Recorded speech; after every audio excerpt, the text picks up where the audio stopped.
2024 June 18వ తారీఖున తీసుకున్నటువంటి samples, July 24 తారీఖున వచ్చినటువంటి రిపోర్టు ఏదైతే వీళ్ళు 4 ట్యాంకర్లు వెనక్కి పంపించేసాం,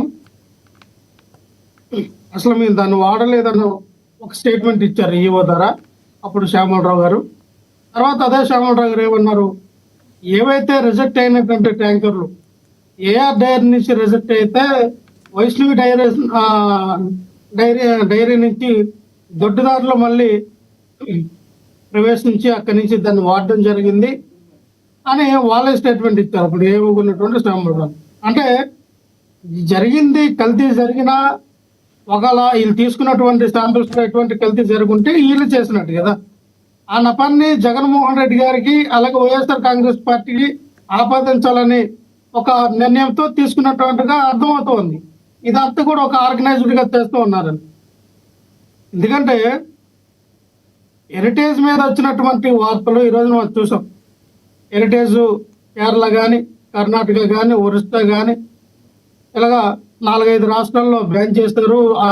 ఆ యొక్క హెరిటేజ్ పాలు పదార్థాల్లో విషం ఉంది, చిన్నపిల్లలకు కానీ వీళ్ళకి కానీ ఇబ్బందికరమైనటువంటి క్యాన్సర్ కణకాలు ఉన్నాయని చెప్పి బ్యాన్ చేయడం జరిగింది. అంటే నిన్న మొన్న 1 లక్ష రూపాయలు కూడా వాళ్ళు కట్టారు ఫసే వాళ్ళకి, ఫుడ్ సేఫ్టీ సెక్యూరిటీ ఆఫ్ అది. లక్ష్మణరావు గారు, ఇక్కడ ఏపీ ప్రజలు, లక్ష్మణరావు గారు మీరు చెప్పింది ఏపీ ప్రజలు ప్రధానంగా కోరుకునేది అసలు ఏదన్నా పాలన ఏదన్నా జరగాలి, ఒకే అంశం మీ చుట్టూ ఇలా తిరగడానికి రాజకీయంగా ఎవరి ఉద్దేశం ఏంటని మాట్లాడుకున్న మాటల్లో నెంబర్ 1 అయితే అసలు దీనిలోకి అంబటి రాంబాబు గారు ఒక ఫ్లెక్సీ వివాదం గురించి ఆయన ముఖ్యమంత్రిని దుర్భాషలాడటం, ఆయన జైలుకి వెళ్ళటం ఇవన్నీ జరిగినాయి.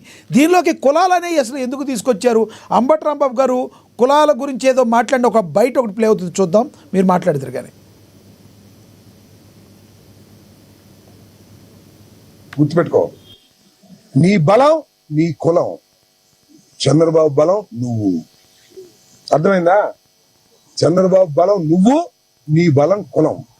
రాజకీయం చేస్తున్నావు, పిచ్చి రాజకీయం చేసుకో, అభ్యంతరం లేదు. కానీ మమ్మల్ని చంపేసినా కూడా నువ్వు కాపు కాస్తానంటే ప్రజలు ఒప్పుకోరనేది కూడా ఈ సందర్భంగా గుర్తు చేస్తా. టైం విల్ కమ్, పరిస్థితులు వస్తాయి. రైట్, ఏమంటారు మీరు? అంటే దీనిలోకి కులాలకి సంబంధం ఏంటి అసలు అంటే మీరు ఏం చెప్తారు? ఇది రెచ్చగొడతాం కాదా? ఇది రెచ్చగొడతాం కాదంటారు అంబటి రాంబాబు గారు? సార్ వస్తాను సార్, పాయింట్కి వస్తాను సార్. నేను అనేది ఇప్పుడు శ్రీవారి లడ్డు పైన జరిగినటువంటి కల్తీ గురించి నానా రాదంతం చేశారు. మనకెందుకులే, శ్రీవారి లడ్డు కదా, హిందువుల మనోభావాలు దెబ్బతింటే అది వైఎస్ఆర్ పార్టీ వైపు అది వేసవచ్చు ఆ క్రెడిట్ అంత కూడా అని చెప్పి చేసిన ప్రసారము. హెరిటేజ్ వైపు వచ్చేసరికి ఎందుకు శాసన మండలిలో వీళ్ళు ఆ యొక్క చర్చకి రండి అంటే ఎందుకు రావట్లేదు? రండి, మనం మాట్లాడదాం. మీరు మాట్లాడింది ఓకే, మీరు చెప్పారు అది అభియోగం ఓకే. ఇవాళ మనం మాట్లాడే టాపిక్ చెప్పండి చెప్పండి ఒక పాయింట్ చిన్న లైన్ అయిపోయిన తర్వాత వస్తాను. అంటే ఆయన పవన్ గారిని ఒకటి మీరు మాట్లాడండి. పవన్ గారిని ఉద్దేశించి, పవన్ కళ్యాణ్ గారిని ఉద్దేశించి ఆయన మాట్లాడారు, నువ్వు కమ్మకి కాపు కాస్తే అంటే ఎట్లా అని చెప్పి. అసలు ఈ లడ్డు వివాదంలోకి కమ్మ కాపు ఎందుకు వచ్చినాయి ప్రజలు అడుగుతున్నారు. దానికి మీరు డైరెక్ట్గా చెప్పండి దయచేసి. అంటే టైం సమయం అందరికి వెళ్ళాలి కదా. రైట్, అయిపోయింది సార్. నేను ఎందుకంటే వ్యాపార విషయంలోకి వచ్చేసరికి ఆయన 4,500 కోట్లు ఉండేది, ఇప్పుడు 2,000 కోట్లకి షేర్లు పడిపోయి ఏంటన్నప్పుడు ఆయన భువనేశ్వర్ గారు వీళ్ళందరూ కూడా మాట్లాడారు. వాళ్ళ వ్యాపారం వాళ్ళు మాట్లాడుతారు, భయం కూడా వచ్చింది. దేవుడి మీద తప్పుడు ప్రసారాలు చేస్తే ఈ రకంగా మనం నష్టపోతామని. ఓకే, దాన్ని పక్కన పెడితే పవన్ కళ్యాణ్ గారిని ఎందుకు లాగారు అన్నారు. సార్, పవన్ కళ్యాణ్ గారిని లాగడం అంటే ఇక్కడ పవన్ కళ్యాణ్ గారు కాపు నాయకులుగా ప్రొజెక్ట్ అయ్యారనే విషయం అందరికీ తెలుసు. ఆయన పార్టీ పెట్టి ఆ కాపు సామాజిక వర్గానికి ఎక్కువ మన రాజ్యాధికారం తీసుకొద్దామని ఆలోచన విధానంలో పెట్టారని ఆయన మేబీ అఫ్ కోర్స్ అవ్వచ్చు. ఎందుకంటే చంద్రబాబు నాయుడు గారు ఒక బలమైన కాపు నాయకుడు కావాలి, బలమైన కాపు నాయకుడితో తద్వారా ఒక్కటి చెప్పండి లక్ష్మణరావు గారు దయచేసి మీకు నేను అడ్డురాను. మీరు ఒకటి చెప్పండి, చంద్రబాబు నాయుడు కమ్మల కోసం జగన్మోహన్ రెడ్డి గారు రెడ్డిల కోసం పెట్టారా? పవన్ గారి మీద కాపుల కోసం వాళ్ళు ఎప్పుడు చెప్పుకోలేదు నాకు తెలిసినంత వరకు. చంద్రబాబు నాయుడు పవన్ కళ్యాణ్ గారు చెప్పారా? నాకు ఆ వీడియో మీరు చూపించగలరా? వినండి, చంద్రబాబు నాయుడు గారు పార్టీ పెట్టింది స్వర్గీయ ఎన్టీ రామారావు గారు అన్నగారు పార్టీ పెట్టారు. ఆయన ఆ రోజుల్లో కమ్మవారై కూడా అధికారంలోకి 9 నెలలు ఎందుకు వచ్చారు?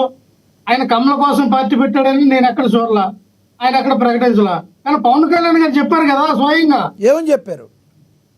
నేను కాపుల కోసం రాజ్యాధికారంలోకి రావాలి, పాత్ర పోషించి దళిత ఒక్కటి సార్ వినండి. మీరు ఒక్క వీడియో ఉంటే ప్లే చేయండి. ముందు లక్ష్మణ్ గారు ఏ దళితుల ముందు తీసుకొచ్చారు? కాపులు పెద్దల పాత్ర ఎక్కడ వహించారు? అది ఆయన నడిపించారు మీ పార్టీలో. సరే మీరు అన్ని మాట వద్దాం, వాళ్ళ పార్టీలో ఇప్పుడు ఒక బలమైన ఒక దళిత నాయకుడి పేరు చెప్పండి. అసలు పవన్ కళ్యాణ్ గారి దగ్గరికి వెళ్ళకుండా, నాదని మనోహర్ దగ్గరికి వెళ్ళకుండా, రాము తొల్లారు ఎవరు ఇప్పుడు కొత్త వ్యక్తి దగ్గరికి వెళ్ళకుండా, నాగబాబు దగ్గరికి వెళ్ళకుండా, ఆ ఎస్టీ క్యాండిడేట్ దగ్గరికి వెళ్తే పని అయిపోతున్నాయి అని క్యాండిడేట్ పేరు చెప్పండి ఒకటే. జనసేన పార్టీలో మీ పార్టీలో చూసుకోండి, ముందు మీ పార్టీలోకి వెళ్ళడానికి పెద్ద పార్టీ ఉందని మీ విజయసాయి రెడ్డి గారు చెప్తున్నారు. మా పార్టీలో జగన్మోహన్ రెడ్డి గారికి వెళ్ళవలసిన విషయం కూడా లేదు. 3 మంది నాయకులు ఉన్నారు. నాయకుడి దగ్గరికి వెళ్తే పని అయిపోతున్నాయి అని. రైట్, అన్నింటికి జగన్మోహన్ రెడ్డి గారు రావాలని, జగన్మోహన్ రెడ్డి గారు వస్తే రావాలని మా పార్టీలో లేదు. అంబటి రాంబాబు గారు అలా అనొచ్చా? ఇప్పుడున్న సున్నితమైన సిచ్యువేషన్లో అలా మాట్లాడొచ్చా? సార్ ఎంతలా రచ్చుకొట్టారు సార్ ఆయన్ని. అయినా పవన్ కళ్యాణ్ గారు కాపు కాదు, తెలంగాణ ఆయన సర్టిఫికెట్ పై ఉందని గతంలో మన అందరూ తెలుసు. కానీ ఏమంటారంటే కాపు, తెలగ, బలిగ, ఒంటరి మీ అందరం ఒకటే మీరు అనుకుంటే సరిపోయిందా? ఒకటంటే ఎలాగంటే ఇప్పుడు ఒక్క నిమిషం సార్, ఇప్పుడు మాల, మాదిగి, రెల్లి ఇలా చాలా కులాలు ఉన్నాయి. ఉపకులాల్లో 59 ఉపకులాలు ఉన్నాయి ఎస్టీ షెడ్యూల్లో. ఆయన ఏ క్యాస్ట్ అయితే పని ఉందండి. ఆయన క్యాస్ట్ కి ఆయనకి పని కాదు సార్. కులాలకి ఆయన మీరు అన్నట్టే పవన్ కళ్యాణ్ గారు కాపు కాదు అనుకుందాం. మీరే కాపు కాదంటారు. కాపుల కోసం పార్టీ పెట్టారు మీరే అంటారు. కాపు కాస్తున్నారని అంబటి రాంబాబు గారు మీరే అంటారు. మీరన్నదే నిజమైతే పవన్ కళ్యాణ్ గారు కాపు కాదు వదిలేండి, కానీ కాపుల కోసం పార్టీ పెట్టారు మీరే అంటున్నారు. నీళ్ళండి పవన్ కళ్యాణ్ గారే చెప్పారు కాపుల కోసం పార్టీ పెట్టారని. కాపులు ఉత్తరించడానికి పార్టీ పెట్టారు, కాపుల రాజ్యాధికారం కోసం పార్టీ పెట్టారు అన్నారు. అసలు యాక్చువల్లీ మనం చూస్తే అది అంటే మన అందరూ తెలిసిందే. రాయలసీమలో చాలా మంది యాదవ్ సామాజ వర్గం చెందిన వ్యక్తులు కానీ, కాపు సామాజ వర్గం చెందిన వ్యక్తులు కానీ అంటే అక్కడ బలిజ అనే పేరుతో పిలుస్తారని వాళ్ళు చెప్తారు. అంటే కొన్ని మీరు దయచేసి నన్ను కూడా మీరు పక్క ట్రాక్ లో తీసుకెళ్ళిపోతున్నారు. లక్ష్మణరావు గారు, లడ్డూ విషయం సున్నితమైన విషయంలో కమ్మ కాపు అనే క్యాస్ట్ రావడానికి అంబటి రాంబాబు గారు ఎందుకు మాట్లాడుతున్నారు? ఇలాంటి మాటలని నేను అడుగుతుంటే మీరు ఏదో చెప్తున్నారు. అసలు క్యాస్ట్ అనే మా వర్డ్ ఎందుకు వచ్చింది? లడ్డూ ఏంటి, ముఖ్యమంత్రి ఫ్లెక్సీ ఏంటి, ముఖ్యమంత్రిని తిట్టడం ఏంటి, లోపలికి వెళ్ళడం ఏంటి, బయటకు వచ్చాక కమ్మ కాపు అనే వర్డ్ ఎందుకు వచ్చింది? ఎందుకు అలాంటివి మాట్లాడుతున్నారు సెన్సిటివ్ విషయాల్లో? సార్ ఇక్కడ ఒక కాపు సామాజిక వర్గం చెందినటువంటి అంబటి రాంబాబు గారిని ఏ రకంగా టార్గెట్ చేశారో పెంసాల చంద్రశేఖరు, గల్లా మాధవి గారు మనం ఏ రకంగా అయితే మనం చూసాం. ఆ యొక్క విధానాన్ని మనం చూస్తాం. ఏ రకంగా అవసరమైతే ఇంకోసారి దాడి చేస్తాం, మా మనుషులు సిద్ధంగా ఉన్నారు, ఈసారి అయితే ఏకంగా మీ ఆస్తులు అమ్ముకోవాలని చెప్పి స్టేట్మెంట్లు కూడా అయిపోయింది.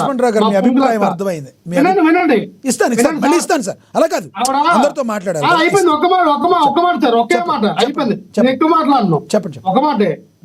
ఆవిడ అదే చెప్తా, అక్క పునుకులు బాగా అమ్ముకో, గుంటూరులో అవసరమైతే బ్రాడీపేట కానీ 1 టౌన్ కానీ 2 టౌన్ కానీ అటు ఎక్కడైనా సరే పునుగులు బాగా కొంటారు. బస్ స్టాండ్, రైల్వే స్టేషన్ ద్వారా అవసరమైతే నేను కూడా కాంట్రిబ్యూషన్ చేస్తాను.